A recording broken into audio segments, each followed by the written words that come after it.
Welcome to हरियाली education hubs friend. हमारी Uttarakhand history के अंतर्गत हमने एंशिएंट हिस्ट्री को कंप्लीट कर लिया है, मिडाइवल का कंप्लीट कर लिया है। फिर उसके बाद हम गोरखों में आ गए हैं। गोरखों के अंतर्गत भी हमने गोरखे क्या थे, कैसे थे, कहाँ से आए, उनकी उत्पत्ति के बारे में क्या क्या उनका सीक्वेंस था, वो सारी डिटेल में हमने पढ़ लिया है। उसके बाद हमने जो जो इम्पोर्टेंट उनके सूबे थे, सूबे यानी कि सूबेदार थे जो उनके, यानी कि प्रशासक उनके थे, जो नेपाल का राजा जिनको अपना रिप्रेजेंटेटिव बना के यहाँ भारत में जिनसे शासन करवा रहा था, वो हमने देख लिया जो जो इम्पोर्टेंट थे। देखिए उसमें बहुत ज्यादा उससे डिटेल आता नहीं है जितना मैंने बताया है। अब इक्के दुक्के तो कहीं से कुछ भी हो सकता है, बट अब हम तो मेजर संभावना को लेकर चलेंगे ना, तो इसलिए बहुत ज्यादा उसमें समय लेने की जरूरत है लगता नहीं है मुझे।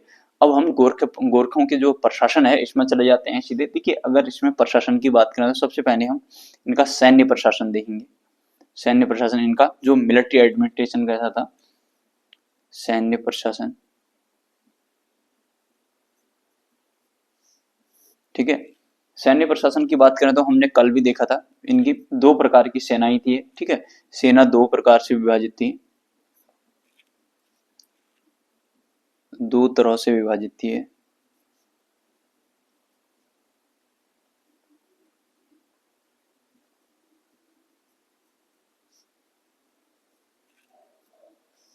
नंबर एक था इसमें जागरिया, या इसको जागरा, जागचा भी बोल लेते हैं हम। जागरिया ये स्थायी सैनिक थे।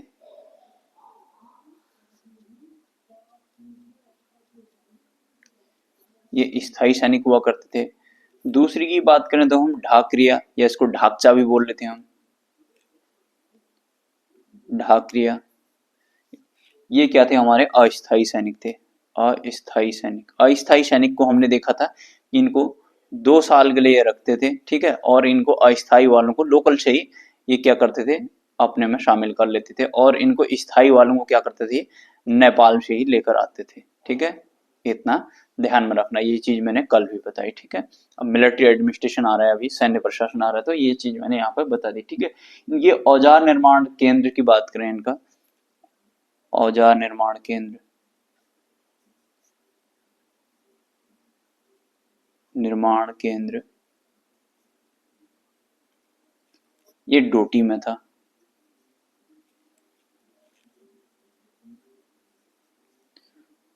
ये डोटी में था, ठीक है। और इनके प्रमुख हथियार की बात करें तो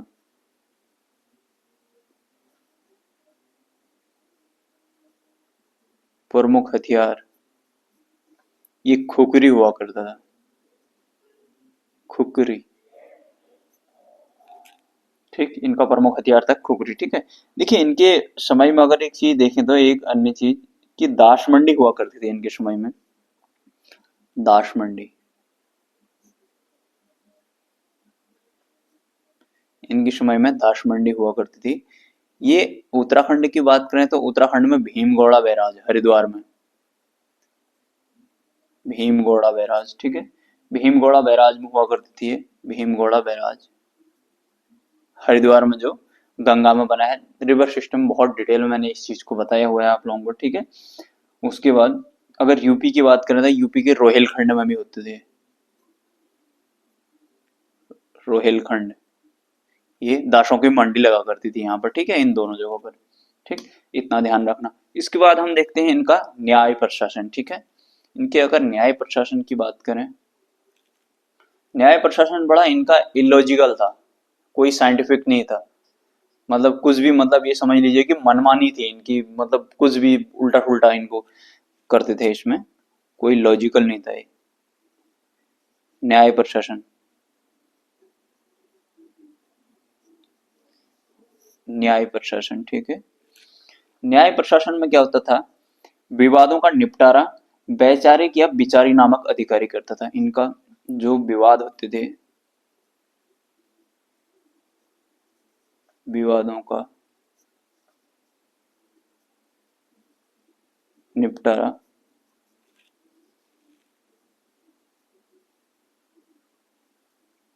वैचारिक, या इसको विचारी बोलते थे,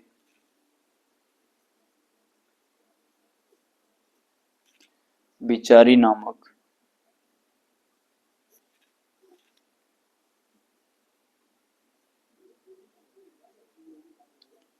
अधिकारी करता था, ठीक है, इतना ध्यान में रहा। कहने का मतलब ये जज हुआ, ठीक, जज समझ लीजिए इसको, ठीक। ये जो इसको जिसको हम वैचारिक या विचारी बोल रहे हैं, ठीक है, इतना ध्यान रखना। देखिए गवाहों को हरवंश की पोथी होती थी, उसकी कसम खिलाई जाती थी। गवाहों को हरवंश की पोथी, ठीक है, हरिवंश की पोथी, हरिवंश की पोथी की कसम खिलाई जाती थी।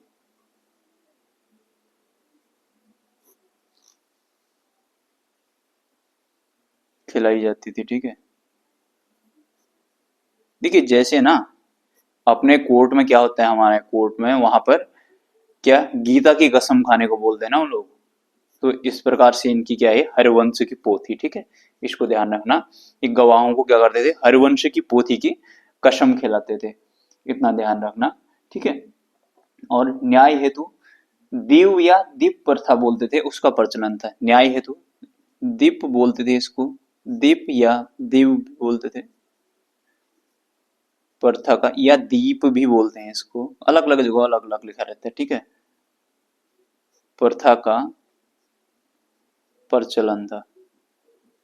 बहुत ही इलॉजिकल चीजें थी इनकी, ठीक है, थोड़ा दो चार देख लेते हैं क्या क्या थे इनके। जैसे जलदीप या बौ काटा हरिया दीप बोलते हैं इसको, पहला देखते हैं। जैसे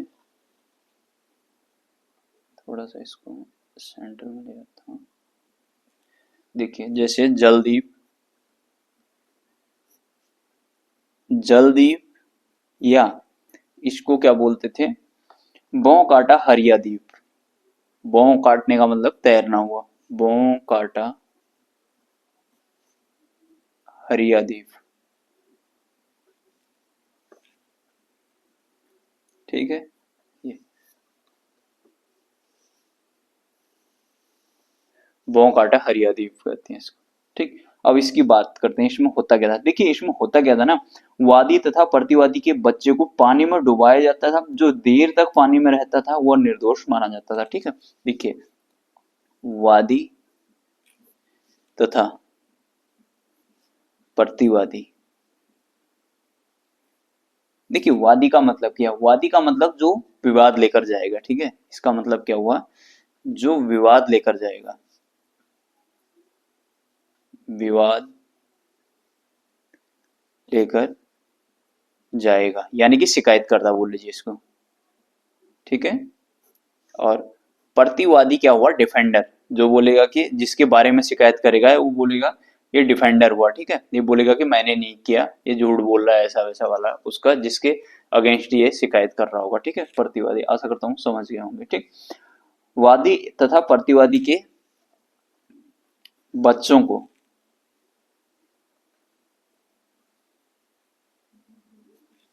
बच्चों को पानी में डुबाया जाता था।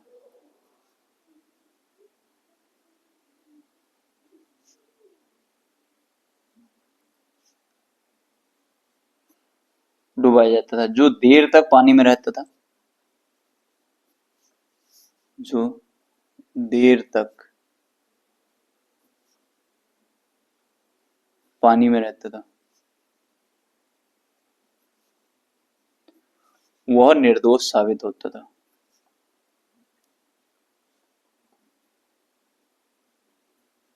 निर्दोष साबित होता था, ठीक है। इस प्रकार से मतलब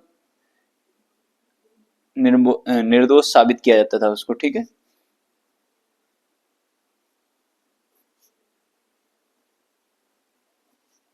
मतलब इलॉजिकल था, कोई मतलब नहीं था इस चीज का, ठीक है।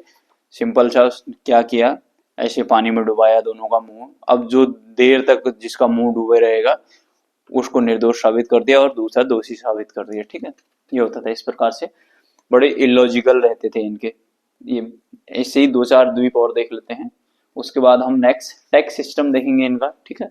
टैक्स सिस्टम इंपोर्टेंट हो जाता है हमारा, क्वेश्चन भी बनते हैं वहां से, ठीक है। कड़ाई द्वीप, अगर इसमें क्वेश्चन आएगा तो द्वीप प्रथा किससे संबंधित थी, इस प्रकार से आ जाता है, फिर भी इसलिए देख लेते हैं हम थोड़ा बहुत। कड़ाई द्वीप, ये दीप या दीप या दीव ऐसे लिख कुछ भी हो सकता है। हाँ, ये अलग अलग जगह अलग अलग लिखे रहते हैं, तो इसलिए कंफ्यूज मत होना, ठीक। देखिए कड़ाई द्वीप, कड़ाई द्वीप में क्या होता था, अपराधी का हाथ गर्म तेल की कड़ाई में डाला जाता था, ठीक है। अपराधी का हाथ क्या होगा, गर्म तेल की कड़ाई में, गर्म तेल की कड़ाई में डाला जाता था। अब इसमें क्या बोलते थे वो, कि अगर हाथ जल गया, जिसका हाथ जल गया तो वो क्या हो गया, दोषी हो गया, दूसरा दोषी नहीं हुआ, वो निर्दोष साबित हो गया, ठीक है। ऐसा होता था इसमें। तराजू द्वीप होता था एक ऐसे ही, तराजू द्वीप, तराजू द्वीप बोल लीजिए, ठीक है। तराजू द्वीप में क्या होता था, अपराधी को पहले और दूसरी तरफ पत्थरों से तोला जाता था। जैसे उसको क्या किया, आज एक साइड पत्थर रखे और दूसरी साइड उसको रखा, ठीक है। दूसरी साइड इसको रख दिया, इसको रख दिया दूसरी साइड, ठीक है। अब कल को फिर इसका वेट करेंगे, अगर इन दोनों के वेट में आज और कल के वेट में वेरिएशन आया, मतलब अंतर आया, तो ये दोषी साबित हो जाएगा, ठीक है। अदरवाइज निर्दोष होगा। अब वैसे ही डर के अब थोड़ा बहुत वजन कम ज्यादा हो जाएगा ना, तो बड़ी इलॉजिकल चीजें होती थी इनकी। मंदिर द्वीप हो गया, इसमें पुजारी पर्चे के आधार पर निर्दोष तय करता था। मंदिर द्वीप, मंदिर द्वीप, इसमें पुजारी क्या करता था, पर्चे के आधार पर पर्चे निकालेगा वो, जिसका पर्चा निकल गया वो निर्दोष हो गया, ठीक। जहरदीप,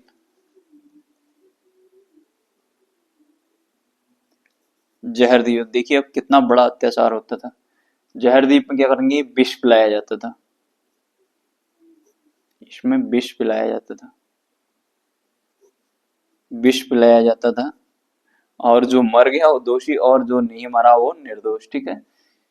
फिर उसके बाद गोलादीप होता था एक, गोलादीप, गोलादीप में क्या होता था, गर्म छड़ पकड़ने को कहा जाता था इसमें, गर्म छड़ पकड़ने को कहा जाता था।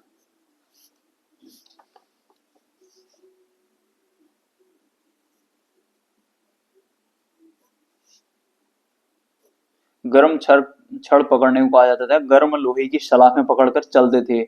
जिसका हाथ जल गया वो क्या हो गया, दोषी हो गया, और जिसका हाथ नहीं जला वो निर्दोषी हो गया, निर्दोष हो गया। अब किसका हाथ नहीं जलेगा, उसमें सभी का होगा ना, मतलब इलॉजिकल होती थी ये सब इनकी जो न्याय प्रशासन था। कुल मिला के इनको शोषण करना था और यहाँ से लूट मचानी थी, अपना रुपए टैक्स कलेक्ट करके इनको उल्टे सुल्टे तरीके से नेपाल भेजना था, इनका एकमात्र उद्देश्य ये था, ठीक है। ये टैक्स सिस्टम अब इनका हम नेक्स्ट वाले वीडियो में देखेंगे, ठीक है। आशा करता हूँ आप लोगों की चीजें समझ में आ रही होंगी। पीवाईक्यू सीरीज चल ही रही है, पीवाईक्यू से ज्यादा चीजें क्लियर हो ही रही हैं, कहाँ से कितना पढ़ना है क्या पढ़ना है।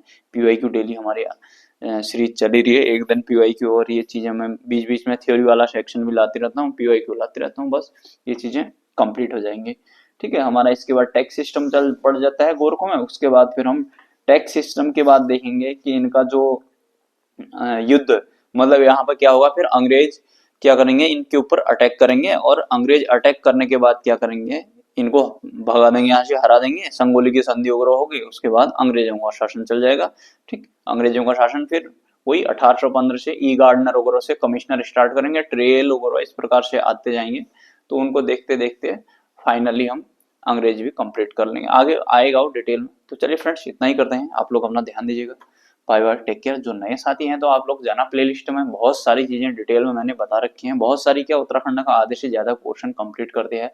उत्तराखंड की ज्योग्राफी को बहुत डिटेल में मैंने समझाया हुआ है, ठीक है, बहुत ज्यादा टाइम दिया है इसमें, ठीक है।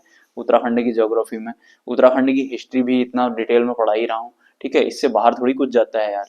देखिए फिर तो मेंस वगैरह भी अगर बात करें ना हम, बड़े एग्जाम यूपीपीएससी के, ये अपर पीसीएस वगैरह, और उनकी बात भी करें तो राइटिंग स्किल होती है, फिर इससे ज्यादा बाहर क्या पूछ लेगा वो, ठीक है। तो यही चीज होती है, इससे बहुत ज्यादा इधर उधर की अनावश्यक चीजों का तो कोई मतलब होता नहीं है। मुझे तो नहीं लगता है कि फिर बहुत ज्यादा इधर उधर अनावश्यक चीजें, देखिए एक बार आप एक कोर्स जैसा कर लेंगे ना, एक बार पढ़ लेंगे इन चीजों को, एक बार आप लोगों की माइंड मैप बन गई, तो फिर बुक को सरासर ऐसे पलटाने के लिए सही रहता है कि बुक से जो नई नई चीजें हुई उनको एड ऑन करते गया या फिर वो फिट होते जाती है दिमाग में, ठीक है। तो अगर अभी पढ़ेंगे तो क्या पढ़ें कैसा पढ़ा, अजीब सा लगता है वो, ठीक है। तो चलिए फ्रेंड्स, इतना ही करते हैं, बाय बाय, टेक केयर, अपना ध्यान दीजिए।